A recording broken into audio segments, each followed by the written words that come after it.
Hello दोस्तों, कैसे हैं आप सब? आशा करता हूँ कि आप अच्छे होंगे और अपनी पढ़ाई को निरंतर जारी रख पा रहे होंगे।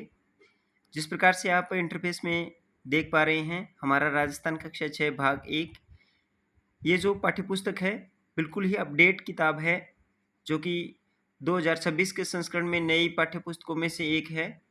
आरबीएससी की जो मूल पाठ्यपुस्तकें हैं, वही राजस्थान प्रतियोगी परीक्षाओं की तैयारी करने वाले जो विद्यार्थी हैं, उनके लिए रामबाण साबित होने वाली हैं। क्योंकि हाल ही में आरपीएससी और कर्मचारी चयन बोर्ड का जो पैटर्न बदला है, एग्ज़ाम पैटर्न, इसके अकॉर्डिंग इन पाठ्यपुस्तकों के अध्यायवार जो टॉपिक बनते हैं, उन्हीं टॉपिकों को आपके सिलेबस में शामिल किया है। तो अगर आप राजस्थान प्रतियोगी परीक्षाओं की पुरजोर तैयारी कर रहे हैं, तो आप हमारे इस मुहिम के साथ जुड़िए और इस चैनल को सब्सक्राइब कर लीजिए।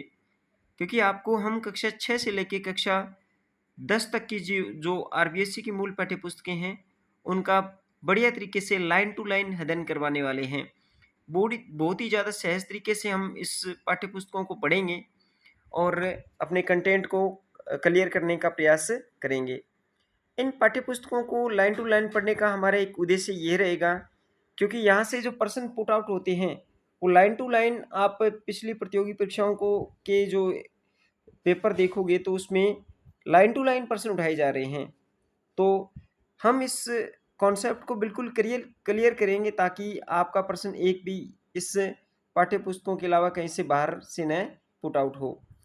तो जुड़िए हमारी इस मुहिम के साथ। चैनल पे पहली बार विजिट कर रहे हैं तो आपसे रिक्वेस्ट है कि आप चैनल को ज़रूर सब्सक्राइब करके जाइएगा। वीडियो पूरा देख के जाइएगा। और जिस प्रकार से आपको हमारा राजस्थान कक्षा 6 और से लेके कक्षा 10 तक की जो वन लाइनर क्विज है, वो भी हमने आपके इस चैनल पर उपलब्ध करा रखी है। प्लेलिस्ट में जाके देख सकते हैं। लाइन टू लाइन और वन लाइनर तरीके से बहुत बढ़िया तरीके से कंटेंट तैयार करवा के आप तक उपलब्ध कराया गया है। और अब हम इस मुहिम को कुछ एक अलग नवाचार के रूप में आपके सामने प्रस्तुत कर रहे हैं, जिसमें हम कक्षा 6 से लेके कक्षा 10 तक की जो मूल पाठ्य पुस्तकें हैं आरबीएससी की, उनका अध्यायवार लाइन टू लाइन अध्ययन कर रहे हैं। अब तक इस पाठ्यपुस्तक का हमने अध्याय 9 तक कवर कर लिया है। आज का अध्याय बहुत ही मोस्ट इम्पोर्टेंट है। आज के अध्याय में पढ़ने वाले हैं हम लोक संस्कृति और कला। राजस्थान से संबंधित जो लोक संस्कृति व कला है, जो कि आपके कंटेंट में बहुत ही मोस्ट इम्पोर्टेंट फैक्ट है, उससे संबंधित जितने भी क्वेश्चन बनते हैं और जितने भी कंटेंट या फैक्ट बनते हैं, वो हम पढ़ने वाले हैं। तो शुरुआत करते हैं आज के अध्याय नंबर 10 की। तो चलिए शुरुआत करते हैं आज के अध्याय नंबर 10 की, जिसके अंदर हमारा टॉपिक है लोक संस्कृति और कला। बहुत ही मोस्ट इम्पोर्टेंट टॉपिक है, इसे स्किप मत कीजिएगा और वीडियो पूरा देख के जाइएगा। काव्या दिल्ली में हुई गणतंत्र परेड में भाग लेकर आज विद्यालय आई थी। प्रार्थना सभा में काव्या का स्वागत करते हुए उसे अपने अनुभव साझा करते हुए आमंत्रित किया गया। काव्या ने बताया कि उसे वहां अन्य राज्यों के बच्चों के साथ रहने का अवसर मिला है और उसे उसकी कला, संस्कृति, भाषा, खान पान, वेशभूषा के बारे में अनेक बातें जानी। साथ ही उसने अपनी राजस्थानी संस्कृति, कला, भाषा, खान पान, वेशभूषा आदि के संबंध में परेड के साथियों से भी जानकारी दी। प्रार्थना सभा के बाद कक्षा में पहुंचकर अध्यापिका ने कहा, आज हम भी राजस्थान की संस्कृति और कला के बारे में विस्तार से जानने का प्रयास करेंगे। ये जो हम शुरुआत के जो लाइनें हैं क्यों पढ़ रहे हैं, क्योंकि इससे हमारा भूमिका निर्माण अच्छी तरीके से हो जाता है और इससे हमें कॉन्सेप्ट अच्छी तरीके से समझ में आना शुरू हो जाता है कि हम किस टॉपिक को कैसे पढ़ने का प्रयास करेंगे। तो इसलिए आप इसे भी बढ़िया तरीके से पढ़िएगा साथ साथ में मेरे। और पेन कॉपी लेके बैठिएगा, नोटबुक बुक लेके बैठिएगा, क्योंकि इससे जो भी मोस्ट इम्पोर्टेंट फैक्ट बनते हैं, वो हमने क्लियर टू डीमार्क किया हुआ है। इसे आप बढ़िया तरीके से अपने नोट नोट डाउन कर सकते हैं। तो पढ़ते हैं। राजस्थान में अनेक धर्म और संप्रदाय के लोग निवास करते हैं, जैसे हिंदू, मुस्लिम, जैन, बौद्ध, सिख और ईसाई। दक्षिणी राजस्थान में एक बड़ी संख्या आदिवासियों की है, जिसमें भील, मीणा, गरासिया, सहरिया, डामोर आदि प्रमुख हैं। राज्य में भाषा वेशभूषा, रहन सहन, खान पान आदि में विविधता दिखाई देती है। राजस्थान की मातृभाषा राजस्थानी है। राजस्थान की पहला ही प्रश्न बन गया फैक्टेड कि राजस्थान की मातृभाषा क्या है, राजस्थानी। राजस्थान के विभिन्न अंचलों में अनेक प्रकार की भाषाएं बोली जाती है, परंतु मुख्य रूप से राजस्थानी भाषा को दो रूपों में जाना गया है जाता है। एक तो पूर्वी राजस्थान, दूसरी है पश्चिमी राजस्थान, राजस्थानी भाषा। देखो, राजस्थानी भाषा से संबंधित आपके कॉन्सेप्ट यहाँ से क्लियर होने वाले हैं। तो पढ़ते हैं आगे।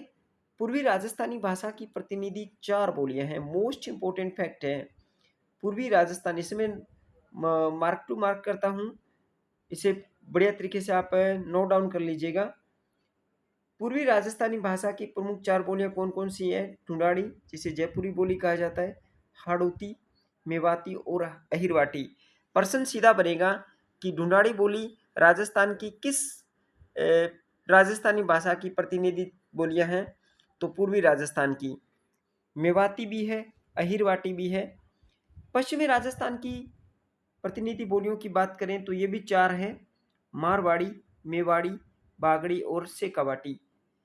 हमारा राजस्थान सांस्कृतिक दृष्टि से विविधतापूर्ण है।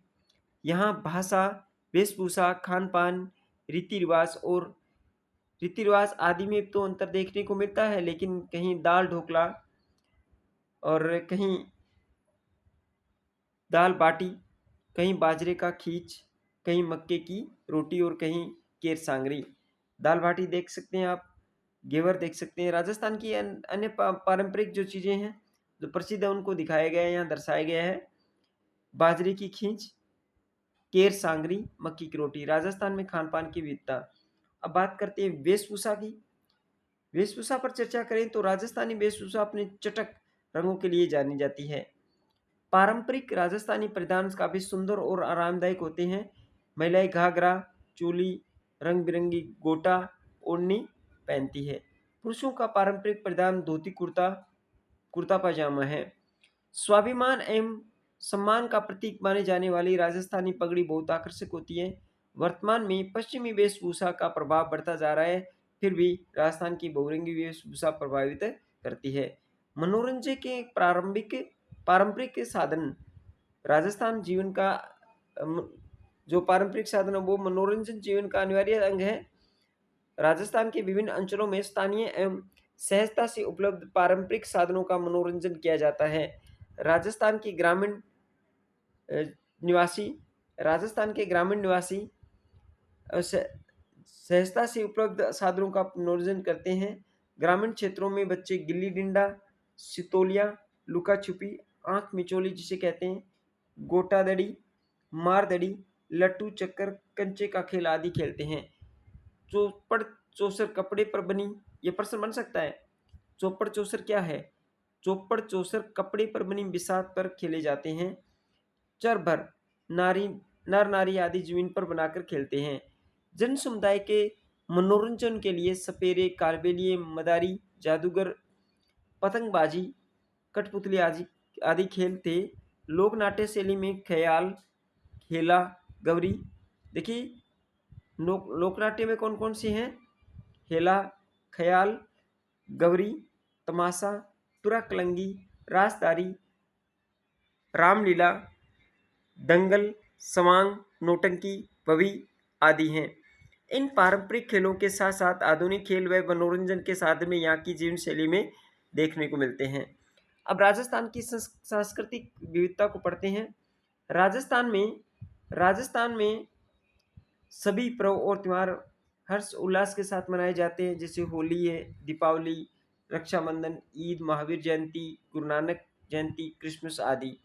साथ ही यहाँ गणगौर, तीज, शीतला अष्टमी, अक्षय तृतीया आदि पर्व, मेले और गौरी, गेर, रम्मत ये नृत्य हैं। लोकगीत हमारी परंपराओं में शामिल है। गणगौर, रंगीले राजस्थान का रंग बिरंगा त्योहार गणगौर है। गणगौर कब मनाया जाता है भाई? गणगौर चित्र शुक्ल तृतीया को आरंभ हो जाता है। गण और गौर शब्द शिव और पार्वती के सूचक है। गणगौर पर मुख्य रूप से शिव और पार्वती की पूजा की जाती है। गणगौर के अवसर पर राजस्थान में कहीं 3 दिन तो कहीं 4 दिन का उत्सव मनाया जाता है। राजस्थान के समस्त जिलों में यह त्यौहार अत्यंत धूमधाम से मनाया जाता है। अब बात करते हैं तीज की। राजस्थान के जो त्यौहार पड़ते हैं ना, सावन के महीने में मनाया जाने वाला तीज का त्यौहार राजस्थान में एक अलग ही महत्व रखता है। सूचक राजस्थान में जब काली घटाएं छा जाती है तो यह किसी उत्सव से कम नहीं होता। श्रावण के महीने में शुक्ल पक्ष की तृतीया को श्रावण शुक्ल पक्ष की तृतीया को नव विवाहितें जोड़ पेड़ों पर झूले डालकर झूलती है। भादों की कृष्ण पक्ष की तृतीया, देखिए राजस्थान में अलग अलग तरीके की तीज मनाई जाती हैं। इसमें भादों की कृष्ण पक्ष की तीज को भी कजली तीज और सातुड़ी तीज के नाम से मनाया जाता है। इस अवसर पर महिलाओं द्वारा मेहंदी लगाई जाती है, माता पार्वती की पूजा की जाती है और उसमें महिलाएं अपने सुहाग के दीर्घायु होने की कामना करती हैं। यह त्योहार प्रकृति और मनुष्य की निकटता का अनुपम उदाहरण है। शीतलाष्टमी। शीतलाष्टमी क्या है? होली के 8वें दिन चैत्र कृष्ण पक्ष की ये थोड़ा सा ध्यान दीजिएगा क्योंकि इससे फैक्टेड क्वेश्चन बनते हैं, कथनीय प्रश्न भी बहुत बार पूछे जा रहे हैं। तो होली के 8वें दिन चैत्र कृष्ण पक्ष की अष्टमी को शीतला देवी के पूजन के लिए शीतलाष्टमी का त्यौहार मनाया जाता है। इस दिन बाशुड़ा भोजन एक दिन पहले बनाया जाता है। जयपुर के पास चाकसू की, मोस्ट इंपोर्टेंट है, चाकसू की सील की डूंगरी और उदयपुर के वल्लभ नगर कस्बे में से शीतला माता के मंदिर मेले आयोजित किए जाते हैं।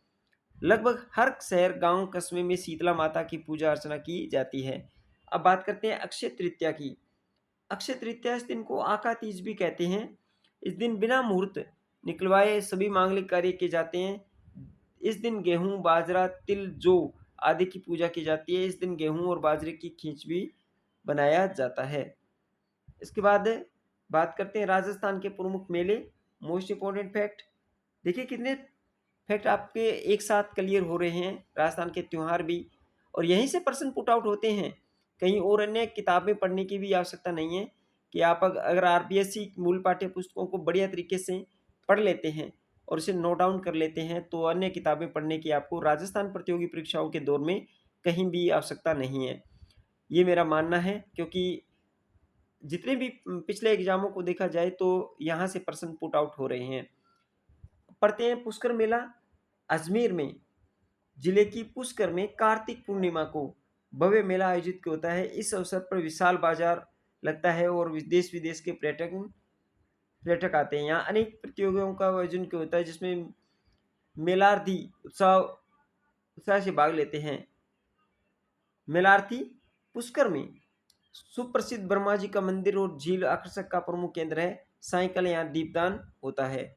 पुष्कर का मेला जो कि ब्रह्मा जी का एकमात्र मंदिर राजस्थान में पुष्कर में है। केला देवी का मेला। केला देवी का मेला कहाँ लगता है? सवाई माधोपुर में केला माता के मंदिर में चैत्र शुक्ल अष्टमी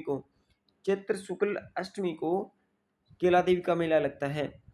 इसे लक्की मेला कहते हैं। चैत्र कृष्ण द्वादशी से चैत्र शुक्ल द्वादशी तक चलने वाले इस मेले में दूर दराज से भक्त आते रहते हैं। महावीर जी का मेला सवाई माधोपुर में ही लगता है। महावीर जी का मंदिर प्रसिद्ध है। यहाँ चैत्र शुक्ल एकादशी से बैसाख कृष्ण द्वितीया तक 24वें जैन तीर्थंकर महावीर जी की लाल रंग की भव्य प्रतिमा है। कथनीय प्रश्न बन सकता है क्योंकि प्रश्न पैक्टेड इस तरह के पैटर्न के अनुसार आरबीएससी और जो आरएसएस भी है वो उठा रही है। तो कोटा पढ़ते हैं कोटा को। कोटा दशहरा मेला, कोटा का दशहरा मेला प्रसिद्ध आप जानते हैं।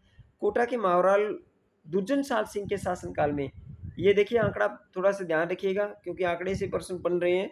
1729 से 1756 ईस्वी में दुर्जनपाल का जो शासनकाल था उस समय कोटा के महाराल थे दुर्जनपाल। दशहरा पर्व विभिन्न राशि सवारियों, दरी खाना और पूजा अर्चना के प्रमाण मिलते हैं। महाराव उमेद सिंह द्वितीय के शासनकाल 1889 में से 1940 में दशहरा पर्व को अत्यधिक आकर्षक बनाने का सिलसिला शुरू हुआ।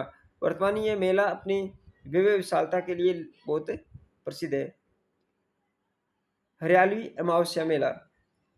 हरियाली अमावस्या मेला उदयपुर में लगने वाले इस मेले की शुरुआत महाराणा फतेह सिंह ने 1899 में की थी। देखिए हरियाली अमावस्या मेला कहाँ लगता है, पहले तो ये फैक्ट बनता है।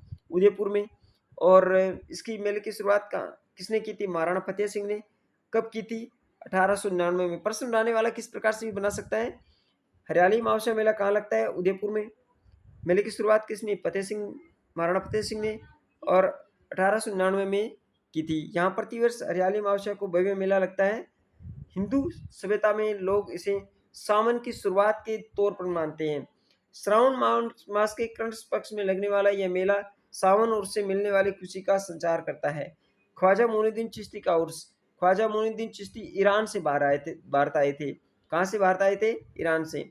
इसको गरीब नवाज के नाम से भी जाना जाता है। अजमेर इसकी दरगाह पूरे देश के लोगों की आस्था का केंद्र है। इस्लामिक कैलेंडर के रबज माह की 1 से 6 तारीख तक अजमेर में ख्वाजा साहब का उर्स लगता है। इसके बाद पढ़ते हैं बनेश्वर मेला। बनेश्वर मेला कहाँ लगता है? बनेश्वर मेला यह राजस्थान के आदिवासी समाज का सबसे बड़ा मेला है।